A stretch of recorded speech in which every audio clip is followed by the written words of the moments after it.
Hello प्यारे बच्चों, आज की ऑनलाइन क्लास में आप सभी का स्वागत है। आज इस वीडियो में हम कक्षा 6 व 7 की गणित कार्य पुस्तिका के अंतर्गत आने वाले ओसीआर आधारित आकलन को करेंगे, जो कार्यपत्रक 20 के बाद आता है। कार्यपत्रक 20 के बाद जो ओसीआर आधारित आकलन है उसे हम इस वीडियो में सोल्व करने वाले हैं। तो आप सभी विद्यार्थी कार्यपत्रक 20 के बाद आने वाले ओसीआर आधारित आकलन के प्रश्नों को मेरे साथ हल करना सीखिए। आइए स्टार्ट करते हैं। इसका पहला प्रश्न, दिए गए चित्र का भिन्न निरूपण है। इस चित्र का हमने भिन्न निरूपण बताना है। तो आप इस भिन्न को देखोगे तो इसमें ये वाली आकृति कंप्लीट रंग भरा हुआ है, इसमें पूरे के पूरे में, इसमें भी पूरे में रंग भरा हुआ है। तो ये दो तो हो गए पूर्ण भाग, और ये जो तीसरा अपूर्ण भाग है, इसके तीन ऐसे अपने को बॉक्स दिख रहे हैं, या तीन ऐसे भाग हैं जिसमें कलर किया हुआ है, और कुल ये 8 भाग हैं। तो दो सही, ये तो दो सही हो गए, और ये कितने हो गए 3/8, दो सही 3/8। तो हमारा ये वाला इसका राइट आंसर हो जाएगा। दूसरे प्रश्न में भिन्न दे रखी है हमें 1/4, 1/5, 1/3, 1/7 में सबसे छोटी भिन्न है, सबसे छोटी भिन्न बतानी है। तो इसमें आप याद रखना, भिन्न अगर हमें छोटी या बड़ी बतानी हो तो कई बार ऐसा होता है कि अंश जो होते हैं वो तो होते हैं अलग अलग और हर होते हैं एक जैसे। उस स्थिति में जो अंश छोटा होता है वही भिन्न छोटी होगी, अंश बड़ा होने पर भिन्न बड़ी हो जाती है। परंतु जैसे इस प्रश्न में है, अंश तो सबके एक हैं, एक जैसे हैं, हर अलग अलग है। यानी इसमें हमें अगर छोटी भिन्न बतानी है तो हर के आधार पर हम बताएंगे, हर कितना है उसके आधार पर। देखो, अगर अपने नॉर्मली भाषा में देखें, किसी एक वस्तु को 4 लोगों में बांटा जाए तो 1/4 होता है भिन्न। एक वस्तु को 5 लोगों में बांटा जा रहा है तो 1/5 भिन्न। एक वस्तु को 3 लोगों में बांटा जा रहा है तो 1/3 भिन्न। एक वस्तु को 7 लोगों में बांटा जा रहा है तो 1/7 भिन्न। तो आप अपने हिसाब से बताओ सबसे कम हिस्सा कब मिलेगा। तो पता ही है, जब लोगों की संख्या बढ़ेगी तो मान छोटा हो जाएगा। एक वस्तु को 7 जगह बांटा जा रहा है 1/7 में, तो ये भिन्न सबसे छोटी भिन्न होगी। कहने का मतलब, अगर हर बड़ा होता है तो भिन्न छोटी हो जाती है। किसी भिन्न के अगर अंश एक जैसे हो और हर अलग अलग हो तो जो भिन्न का हर सबसे बड़ा होगा वो सबसे छोटी भिन्न होगी, और जिस भिन्न का अंश सबसे छोटा होगा वो सबसे बड़ी भिन्न होगी। इनमें से सबसे बड़ी भिन्न ये होगी 1/3, क्योंकि एक वस्तु को 3 जगह बांटा जा रहा है तो उस वस्तु का 1/3 भाग मिलेगा सभी को, और एक वस्तु को 7 लोगों में बांटा जा रहा है तो ये सबसे कम मान होएगा, ये सबसे बड़ा मान होएगा। ओके, आई होप ये आपको सवाल समझ में आया है। अब आगे है सवाल नंबर तीसरा, निम्न में से 8/12 की तुल्य भिन्न है। 8/12 की तुल्य भिन्न बतानी है। तो आप देखो, सबसे पहले 8/12 है, इसको हम शॉर्ट रूप में लिखेंगे, छोटे रूप में लिखेंगे, सरल रूप करेंगे इसका, फिर हम तुल्य भिन्न बताएंगे। 8 और 12 दोनों 4 के पहाड़े से कट सकते हैं, तो 4 का पहाड़ा पढ़ लीजिए, 4 दूनी 8, 4 तिये 12, तो ये भिन्न बन जाएगी 2/3, 2/3 बन गया। अब ये 2/3 की तुल्य भिन्न हमने इनमें से देखनी है कि 2/3 पहले यहाँ पर लिखा हुआ ही मिल गया हमें 2/3, यानी 8/12 और 2/3 एक जैसी भिन्न है, एक जैसी भिन्न है, उसी को तुल्य भिन्न बोलते हैं। तो ये हमारा इसका उत्तर हो गया। अगला सवाल है, 45 मिनट 1 घंटे की कौन सी भिन्न है। 45 तो मिनट है और 1 घंटा है, 1 घंटा यानी कि 60 मिनट। दोनों मिनट राशियां एक जैसी होनी चाहिए। अगर ऊपर मिनट लिखा है तो नीचे 1 घंटे का 1 नहीं लिखेंगे, ऊपर मिनट है तो नीचे 1 घंटे में कितने मिनट होते हैं वो लिखेंगे। तो 45 मिनट और इधर 60 मिनट। अब इसकी भिन्न बना लो, इसको सरल कर लो। तो अगर आपको 15 का पहाड़ा आता है तो 15 के पहाड़े में दोनों संख्याएं आती है, 45 भी आता है 60 भी आता है। तो 15 का पहाड़ा पढ़ लीजिए, 15 तिये 45, 15 चौके 60। तो भिन्न किस में बदल गई, 3/4 में, यानी 45 मिनट 1 घंटे की 3/4 भिन्न है। तो ये ऑप्शन हमारा सही ऑप्शन होगा। आगे है इसके बाद सवाल नंबर 5वां, 66/12 को मिश्रित भिन्न में परिवर्तित कीजिए। किसी भी भिन्न को अगर मिश्रित भिन्न में लिखना हो तो भाग देना पड़ता है, ये आपको पता ही है, भाग देकर ही लिखेंगे हम इसको। 66 में 12 का भाग दे देंगे तो 12 का पाड़ा पड़ेंगे, 12 पांजे 60, यहाँ आ जाएगा 60, घटाव करने पर 6 बच जाएगा शेषफल, 6 बचा है शेष।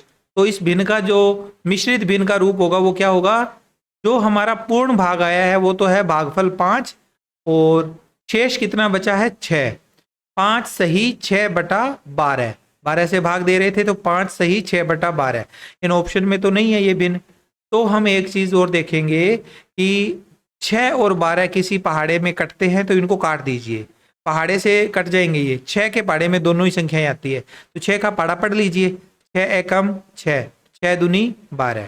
तो ये भिन्न हमारी वास्तव में क्या बन जाएगी, 5 सही 1/2, 5 सही 1/2 भिन्न है ये। तो इनमें से हमारा ये वाला ऑप्शन दिया हुआ है 5 सही 1/2, तो इसको हमने राइट कर देना है, टिक कर देना है। ओके, तो इस तरह से आप ये रफ कार्य चाहो तो यहाँ पर शो कर सकते हो, दिखा सकते हो, अदरवाइज आपका केवल ये आंसर है, आप टिक कर दो, ये रफ कार्य अलग से कर सकते हो। अब आगे है छठा प्रश्न, निम्न विस्तारित रूप की संख्या बनाइए, इसकी संख्या बनानी है। तो ये कितना लिखा हुआ है, इकाई, दहाई, सैकड़ा, हजार, 10,000, 80,000 और ये 3,000, तो 80 और 3 83,000, 83,000, 20 और 9 29, 83,029। इसमें सैकड़े वाला अंक नहीं है तो 83,029 यहाँ लिखा हुआ है और 83,209 यहाँ लिखा हुआ है। ये 209 वाला तो उत्तर होगा नहीं, इसमें तो 80,000 लिखा हुआ है, इसमें 82 लिखा हुआ है, ये दोनों तो आंसर होंगे नहीं। 83 वाले में ये दो हैं, इनमें से भी आप देखो, ये 80 3 83, 83,000, 20 और 9 29, केवल 29 है, 209 नहीं है, तो यहाँ पर हम टिक करेंगे इस पे। चलिए आगे, इसके बाद सातवां प्रश्न, सातवें प्रश्न में हमें दिया हुआ है, निम्न में से कौन सा विकल्प 9,740 को शब्दों में दर्शाता। मैंने संख्या को पढ़ ही दिया 9,740, तो पढ़ने पर ही हमें आंसर मिल गया इसका, ये वाला ऑप्शन पे हमने टिक करना है, 9,740 लिखा हुआ है। बाकियों में 9,074, 9,074, 9,000, 974,000, तो ये तो अलग से ही ऑप्शन है। अब आगे है संख्या रेखा के बिंदु कै का मान क्या होगा, ये कै पे हमें कौन सी भिन्न मिलेगी वो बतानी है। तो जब भी संख्या रेखा पर हमें भिन्न संख्या ज्ञात करनी हो तो हमें दो क्रमागत संख्याओं के बीच के कितने अंतराल हो रहे हैं वो हमें ज्ञात करने हैं। 0 के और 1 के बीच में कितने अंतराल है, अंतराल यानी कि कितने हिस्से हो गए इसके 0 और 1 के बीच। तो देखो यहां से यहां तक जाएंगे तो ये हमारा पहला हिस्सा है, एक अंतराल हो गया।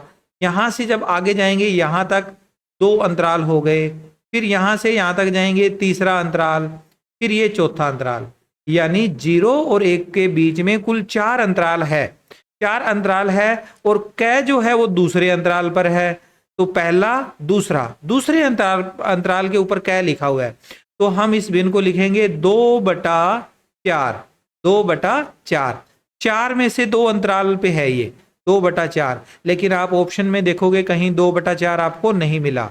तब आप क्या करोगे, इस 2/4 को आगे और सरल करोगे। सरल करने का मतलब इसको किसी पहाड़े में देखकर इसको काटोगे। ये एक ऐसी भिन्न है जो किसी एक अन्य भिन्न की तुल्य भिन्न है, कट सकती है ये किसी पाड़े में, तो 2 के पाड़े से कट सकती है। 2 का पाड़ा पढ़ेंगे, 2 एकम 2, 2 दूनी 4, यहाँ 1 आएगा, यहाँ 2 आएगा, तो भिन्न किस में बदल गई, 1/2 में। तो इसका उत्तर 1/2 भिन्न आएगा, ये वाला उत्तर है इसका। ठीक है, अब आगे अगला प्रश्न, प्रश्न संख्या 9, 35/100 को दशमलव भिन्न में परिवर्तित कीजिए। 35/100 को दशमलव भिन्न में, तो आपको पहले मैंने दशमलव वाले भिन्न वाला प्रश्न करवाया था तो बताया था किसी भी भिन्न संख्या को दशमलव भिन्न में बदलने के लिए हमें उस भिन्न के बटा में कितने जीरो लगे हुए हैं एक के साथ वो देखने होते हैं। यहाँ 1 के साथ में 2 जीरो लगे हुए हैं, 2 शून्य हैं, तो हमें इस 35 में हमें 2 स्थान के बाद यानी 2 स्थान पहले हमने शून्य लगाना है। तो पहले हमने इस 5 को लिखा, फिर ये 3 लिखा, यहाँ शून्य लगेगा, 2 छोड़ दिए ना, यहाँ शून्य लगेगा, और शून्य के बाद में यहाँ कोई अंक बचा नहीं तो यहाँ 0 लग जाएगा, यानी ये 0.35 बन गया, 0.35। तो 0.35 इन 4 ऑप्शन में से यहाँ दिया हुआ है 0.35, इस पे अपने टिक कर देना है।